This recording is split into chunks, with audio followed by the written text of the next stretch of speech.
potes et bienvenue dans cette nouvelle vidéo à la française. Aujourd'hui on se retrouve pour une nouvelle preview d'équipe, encore une, et aujourd'hui on s'attaque à la Alpecin, une équipe qui a clairement dominé la dernière saison avec Mathieu Van Der Poel en maillot de champion du monde qui était extraordinaire, mais qui, on va le voir, a plusieurs problèmes à régler à l'aube de cette nouvelle saison et qui doit trouver le moyen de rester dominant comme on l'a mis dans la miniature.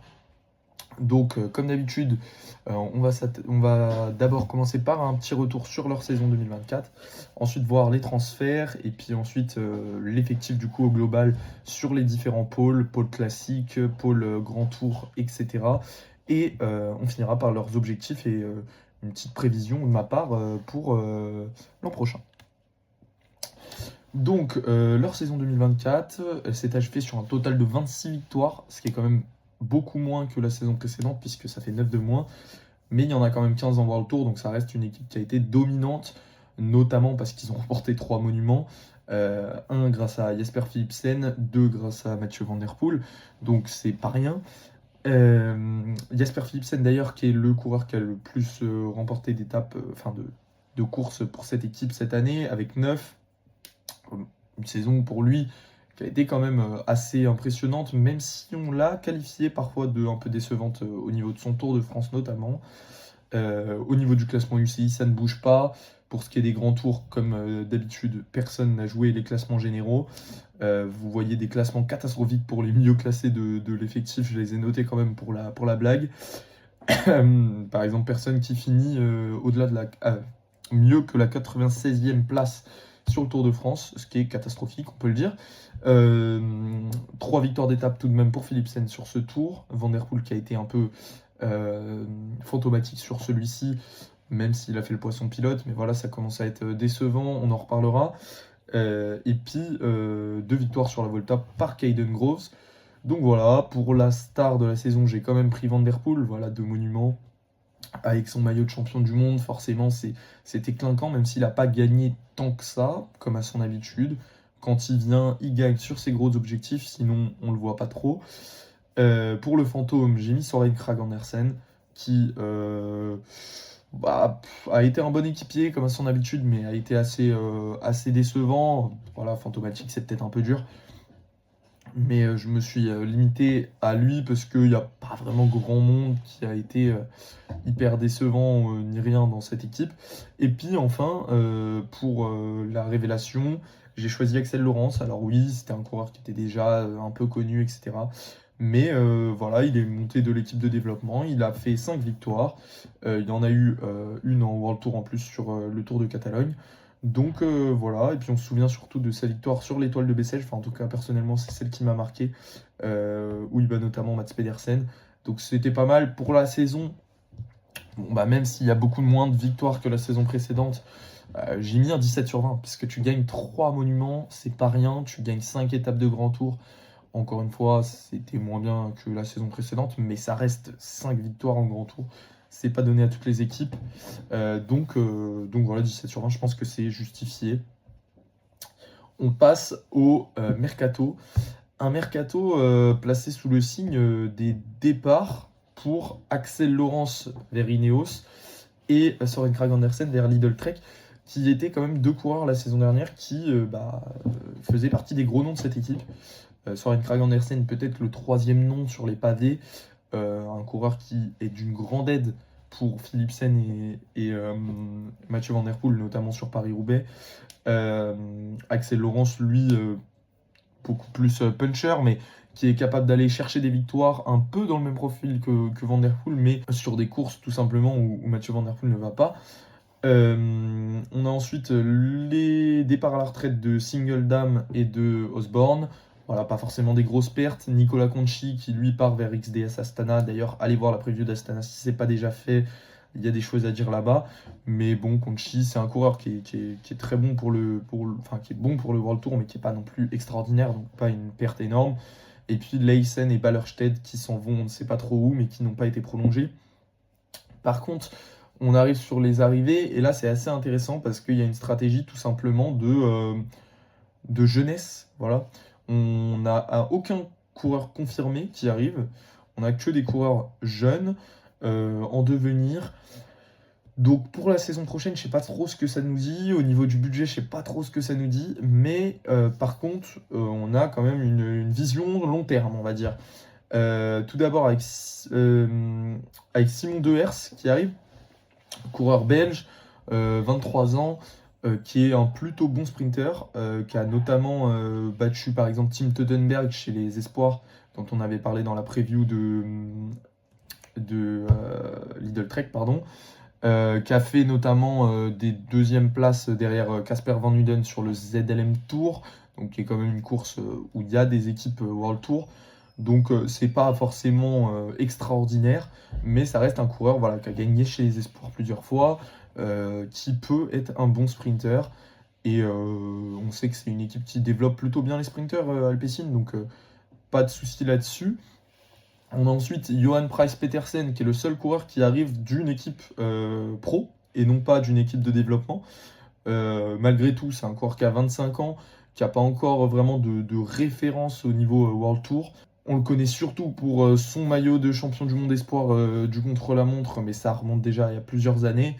Donc voilà, on verra s'ils arrivent à le faire éclore au plus haut niveau, parce que pour l'instant, c'est pas extraordinaire. On a Gad Livar qui arrive de la team de jeunes de UAE. Donc lui qui est peut-être enfin un début de pôle montagne chez Alpecin, parce que jusque-là, il n'y a personne qui s'est grimpé un tant soit peu. Il sort quand même, sa dernière course tout simplement, c'était une troisième place sur le Tour de Lombardie U23.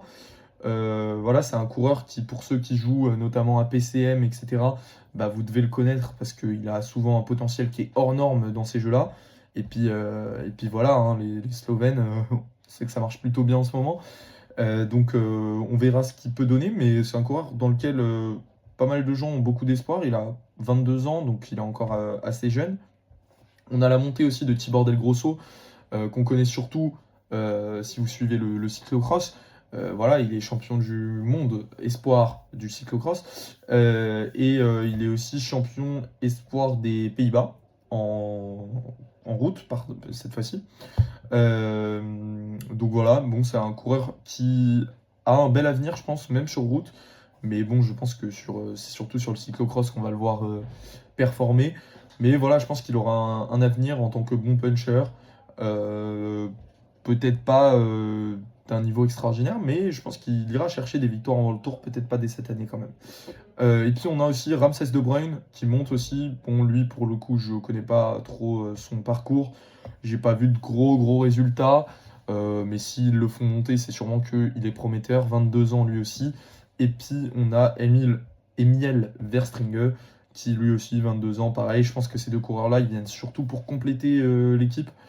Mais on ne sait jamais, ils sont encore jeunes, donc pourquoi pas les voir performer. Juste une petite interruption, c'est le JB du futur qui vous parle. Juste pour rajouter que Emile Verstringe a fait deuxième du cyclocross de Dendermonde, juste derrière Wout van Aert. Donc au moment où je vous parle, c'était il y a une semaine. Quand vous verrez la vidéo, ce sera il y a plus. Mais donc voilà, pour rajouter que c'est sûrement un jeune à suivre aussi, contrairement à ce que j'ai dit dans la vidéo. C'est tout pour les transferts. Et donc je vous affiche l'effectif par pôle. Effectif par pôle qui n'a pas tous les pôles, tout simplement. Il manque des pôles. Bon, on va commencer par les pôles qui sont remplis. Le pôle pavé, on va dire, le pôle flandrienne, avec Van Der Poel, avec Philipsen, avec Gianni Vermeersch. On perd Soren Kragh Andersen et Axel Laurence qui vraiment aidaient ce pôle à être vraiment rempli. Du coup, voilà, j'ai raffiché Sylvain Dillier, Stan Van Tricht, qui sont des coureurs doués sur les pavés, mais qui sont pas du top niveau. Donc voilà, qui peuvent aider en début de course, mais qui assez vite vont se retrouver lâchés. Donc ça va encore une fois augmenter le rôle qui est demandé à Gianni Vermeersch. Je sais qu'il a fait une très grosse saison la saison dernière, mais jusqu'à où il peut monter, j'ai des doutes. Pour l'effectif des Ardennaises, on a Van Der Poel, forcément, s'il vient sur l'Amstel, etc., c'est quand même une grosse tête, même sur Liège. Mais sinon, derrière, voilà, Quinten Hermans, qu'on a vu faire deuxième de Liège-Bastogne-Liège il y a de ça 3 ans maintenant. Euh, bon, qui est un bon coureur, mais pareil, je le vois pas comme un leader pour les Ardennaises qui fait peur à tout le monde. Xandro Meurice, voilà, un équipier. Et puis Tibor Del Grosso que j'ai affiché. On verra ce qu'il donne. Je sais pas s'il ira déjà sur les monuments, s'il ira déjà sur les courses pour le Tour dès cette année. Je pense pas, mais bon, vu que l'effectif est pas très très fourni, peut-être. Pour les sprints, Jasper Philipsen, Caden Groves, c'est du lourd. En poisson pilote, Mathieu Van Der Poel parfois, Jonas Ricard souvent. Et puis comme je l'ai dit, Simon Delers qui devrait peut-être avoir sa chance sur certaines courses. Peut-être pas tout de suite en voir le tour, parce que je pense que Philipsen, Groves, ça peut déjà couvrir pas mal de courses. Mais pourquoi pas lui donner sa chance. Et puis pour la montagne, du coup, il y a vraiment personne. Il y a vraiment personne. Donc j'ai mis Galglivar. Voilà, on verra s'il arrive à faire quelque chose, puisqu'il aura vraiment pas d'équipe, il aura vraiment pas de soutien. Est-ce que au final ce sera un si bon grimpeur que ce qui est anticipé? Est-ce que au final ce sera un grimpeur moyen? Difficile de le savoir. Et puis Tobias Bayer qui au final, ou Bayer, je sais pas comment vous dites vous, moi je dis Bayer, qui voilà, il y a quelques années était projeté pour devenir un très bon grimpeur. Au final ça n'a pas l'air de trop le faire, ça n'a pas l'air de devenir un coureur extraordinaire. Donc bon, l'effectif, moi j'ai mis 12 sur 20. 12 sur 20, pourquoi? Parce que déjà je trouve qu'il est moins bon que la saison dernière. Et puis, autant sur les pavés, c'est un effectif qui mérite peut-être un 16-17, autant dans la montagne, c'est un effectif qui mérite 3 sur 20. Donc voilà, c'est un peu difficile de jauger. Je trouve que 12 sur 20, voilà, c'est un effectif qui est au-dessus de la moyenne. C'est une équipe qui est peut-être au-dessus de la moyenne au global sur le World Tour, qui arrive à aller chercher pas mal d'étapes avec ses sprinters, etc. Mais c'est pas une équipe qui peut aller concurrencer sur toutes les courses. Les armadas qu'ont UAE, qu'ont Jumbo, non, Visma Leasebike. Donc voilà, et même la Bora qui commence à avoir une armada aussi sur pas mal de types de courses. Donc voilà, je trouve que Alpecin descend un peu dans la hiérarchie et voilà, c'est un peu dommage. Donc pour les objectifs, comme d'habitude, objectif monument. Est-ce qu'ils peuvent en gagner encore 3 cette année? J'ai un gros doute parce que je pense que Pogacar va faire le Tour des Flandres. Donc au moins en gagner un, mais l'objectif c'est sûrement d'en gagner plusieurs. J'ai mis aussi d'aller chercher 30 victoires. Donc 30 victoires, c'est un objectif qui est largement atteignable pour eux. Ils en ont fait plus que ça la saison dernière. Là, ils ont fait 26, plus 9, 35 la saison dernière, de tête, je dirais. Mais ils l'ont pas fait cette année. Donc voilà, remonter un peu le taux de victoire. Et puis de faire gagner Van Der Poel sur le Tour. Comme j'ai dit, Van Der Poel sur le Tour, c'est un fantôme depuis 2 ans. Sa dernière victoire, elle remonte à 2021, sa seule victoire. Voilà, c'était l'année en hommage à la mort de Poulidor, son grand-père. Donc c'était une super victoire qui nous a tous grandement marqués, où il a porté le maillot jaune, c'était extraordinaire. Mais depuis, c'est pas trop ça. Donc c'est bien beau de l'avoir en poisson pilote, c'est super, mais voilà quoi, faut plus que ça. Quand tu es un coureur de la stature de Van Der Poel, il faut gagner sur le Tour. Et je pense que Alpecin, c'est vraiment une équipe qui aura à cœur de le faire, qui aura à cœur de l'accompagner dans cet objectif. Et je pense qu'il en est capable. D'ailleurs, pour mes prévisions, je leur ai mis 28 victoires World Tour, ce qui du coup est moins que ce que je leur ai mis comme objectif, mais ce qui est plus que ce qu'ils ont fait cette année. Euh, je vois là-dedans pas mal de victoires World Tour comme d'habitude, à peu près autant que cette année. Et puis du coup je vois Van Der Poel aller sur le Tour de France avec d'autres intentions que ces dernières années, ramener 2 victoires, au moins une, mais je le vois bien s'imposer à 2 reprises. Après j'ai pas regardé de parcours là pour l'avoir en tête, mais je pense que en soi peu importe le type de parcours, s'il décide qu'il veut gagner une étape, il ira gagner une étape. Van Der Poel, il marche comme ça. Il peut s'imposer avec les favoris, il peut s'imposer dans une échappée, enfin peu importe, il se débrouille.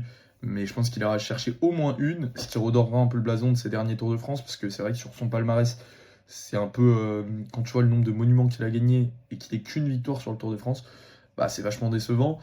Euh, je vois Alpecin remporter quand même un monument, Si je devais miser sur lequel, je dirais peut-être sur Paris-Roubaix. Je pense que c'est le plus facile à gagner pour eux, entre Philipsen et Van Der Poel. Voilà, à part peut-être un Van Aert de gala, je vois pas qui peut les arrêter. Sinon, ils peuvent aussi gagner Milan-San Remo assez facilement. Pour le Tour des Flandres, il faudrait vraiment un gros Van Der Poel, parce que si Pogacar est là, va falloir aller le chercher. Mais s'il y a bien quelqu'un qui peut le faire, ce serait Van Der Poel. Et puis voilà, et puis je vois que Jasper Philipsen allait récupérer le maillot vert du Tour de France. Ça fait, enfin, la saison dernière, on le voyait tous le remporter facilement.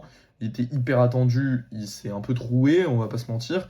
Donc, je pense que cette année, il aura à cœur de le récupérer et il y arrivera, je pense. Voilà, parce que Remco, je pense, ira sur le Tour, donc ça m'étonnerait que Tim Merlier puisse avoir sa chance. Ou du moins, il n'y aura pas un gros train, donc voilà, je le vois mal performer. Binyam Girmay, je le vois mal refaire l'exploit qu'il a fait cette année. Et derrière, Jonathan Milan, je suis pas sûr qu'il puisse faire le tour, notamment à cause de la présence de Pedersen.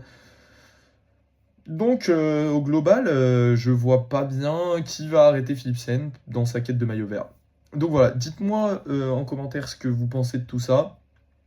J'ai peut-être oublié certains trucs, j'ai l'impression que la vidéo est un peu plus courte que d'habitude, mais je pense avoir fait le tour. Donc dites-moi ce que vous en pensez, et on se retrouve bientôt pour une nouvelle vidéo.